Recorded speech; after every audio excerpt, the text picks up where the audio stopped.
Let's make DC great again. Let's look at some of the older DC movies and animated TV shows, animations and even video games. Let's start with the GOATs. Superman 78. You cannot get any better than this. What happened to this DC man? Even Superman Part 2, which was the original director's version, was a little bit messed up with. And they tried to change it. Then they released the uncut version of his movie, etc. Then you got Superman 3 and 4. Like even Superman 3 and 4, if you think about it, they were good movies because Christopher Reeve was a perfect casting for the character. But again, the studio manipulation, as we will see, there's a pattern. They tried to mess with these movies, especially the third and the fourth one, to make it more comedic. And it didn't work, of course, because 1 and 2 was more serious. This is what the original director wanted. Supergirl was a little bit, to be honest, campy, but it was kind of fun. Still, the casting was good. The actress who played Supergirl was really good. Then, of course, you get Superman Returns. This is more about the Superman timeline, if you think about it. Again, it was an alright movie, and they brought Bryan Singer. This was their, if I'm not mistaken, their first Marvel director to trying to copy the Marvel formula. I know he was directing Marvel movies for 20th Century Fox, the X-Men movies, not the main timeline for the MCU, but still, he's a Marvel director. And it didn't work. The movie was, I wouldn't say a flop, it was dull. Nobody cared about it. Then you get the Batman 1 and Batman 2, which is Batman Returns, directed by Tim Burton, starring Michael Keaton. Again, for a lot of people, they are perfect Batman movies. They were gothic, serious, dark, especially the second one. This is when the studio interfered. Have you seen the pattern, everyone? In the third and fourth one, just like Superman, almost exactly, they got rid of Tim Burton. They got Michael Schumacher, the director. Was it Michael Schumacher? I can't remember now his name. Anyway, Schumacher, which he tried his best, and he's a good director, but they made it into an absolute comedy. Which one? With 3 and 4, which is Batman Forever and Batman Robin, and they were ridiculed almost by everyone. And this is when you start getting crappy movies. Catwoman, I mean, enough said. Catwoman, it's a bad movie. So you can see the pattern. They started well with Superman 1 and 2, and then Superman 3 and 4. It's a joke. Batman 1 and 2, serious. Batman 3 and 4, it's a joke. And you can see they start flopping afterwards and they get bad movies. Still, Shaquille O'Neal still. I mean, come on.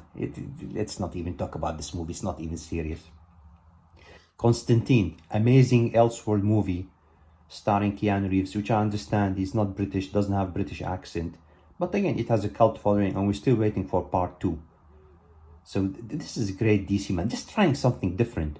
Watchmen, I mean, do we even need to say anything? I mean, it's Zack Snyder's, one of his best DC movies. Watchmen. What happened to this DC, man? And you can see that the pattern. The serious ones are success. The comedy ones are a flop or nobody cares about them. You can see Constantine and Watchmen are serious, success. Then you get Jonah Hex and Ryan Reynolds' Green Lantern, which I didn't mind, but again, they didn't take it seriously and they were a flop. So again, you can see the pattern. When something's serious, people want part 2, people want to buy these movies, etc. When it's a joke, people don't even watch them unless it's to make fun of them, you know, nostalgia critic or whatever. And then you get, this is when DC, nobody cared about DC at this stage. You get Christopher Nolan, he did the Dark Knight trilogy, 3 amazing movies. I know some people like the Dark Knight more than the others. I think even Batman Begins and even the Dark Knight Rises are amazing movies. I mean, obviously the second one has the best villain of all time, Heath Ledger as the Joker. But even the first and the third one, come on. Liam Neeson as Ra's al Ghul, or in the third one, what's his name, the British actor who played Bane. Come on, man. This is when kind of DC was going in the right direction, because Christopher Nolan, who directed the Dark Knight trilogy, obviously chose Zack Snyder because he has already done Watchmen, and of course 300 as well. I'm not sure why they didn't write 300 in this list. Anyway, It is a comic book movie. Oh yeah, it's not DC. Anyway, so he did obviously Man of Steel, Batman v Superman, and Zack Snyder Justice League, which are amazing movies. And even the movies in between, which is Suicide Squad, we're still waiting for the air cut. Release the air cut, please. And of course, Patty Jenkins' Wonder Woman. So even movies that are not directed by Zack Snyder, because they continued in the main storyline of the DCEU or Snyderverse, they were very successful at the box office, including Aquaman, which who would have thought? I still don't believe that the highest DC movie of all time almost is, I think if you don't adjust for inflation and stuff, is Aquaman. Who would have thought that, man? Aquaman. And then you can see the pattern. These are successful, serious. And then again, you go campy. And then it goes downhill. Do I need even to mention Shazam, Birds of Prey, Wonder Woman 84? You can see it's all going downhill. And the money is just disappearing. The Suicide Squad, Shazam 2, The Flash, Blue Beetle, Aquaman 2. The only one that kind of tried to succeed was Black Adam, but it didn't release in China. And the Henry Cavill cameo at the end was absolutely wasted, I think. So this is when DC was going downhill. You can see once they don't take it seriously, it goes downhill. When they take it seriously, it starts to make money. Joker Part 2 was a joke. Didn't make any sense with the singing. The Midman, again, I do not like this movie. It didn't lose money. But again, because it took things seriously, it kind of succeeded financially. And of course, there is this is the Gods and Monsters. I mean, we don't even have to talk about James Gunn's list. That's a joke. Even if you go to animation, by the way, look at the animation movies, man. Come on. I think I own most of them. I bought a lot of them. I mean, Batman Year One, Under the Red Hood, Killing Joke, Superman, Batman, Public Enemies. This is what used to be called the DCAU, DC Animated Universe, which again, I think it was successful. I'm sure there are some movies amongst these movies which weren't that good, but a lot of them had amazing score, amazing voice direction, voice casting, score. Some of the scores of these movies are amazing. I mean, look at this list, man. Superman Doomsday, Superman the Elite, Superman Unbound. It's a long list. Wonder Woman, Green Lantern,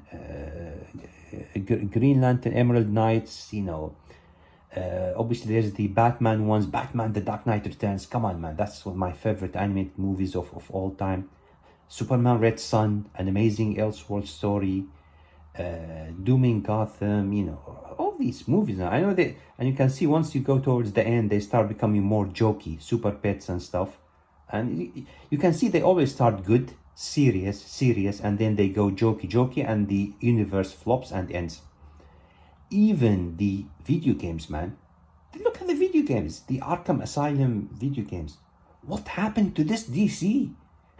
What happened to this DC? I mean, I'm not a huge gamer, but the games are absolutely... I watched the cuts and everything in between the games and stuff. I try to play some of them when I have time. They are amazing stories in themselves that they can make their own movies just based on the Arkham Asylum video games. I'm not sure about these, but obviously you can also find the Injustice. I mean, Injustice, I'm again not a big gamer, but if there's a game that I love, it's the Injustice 1 and 2.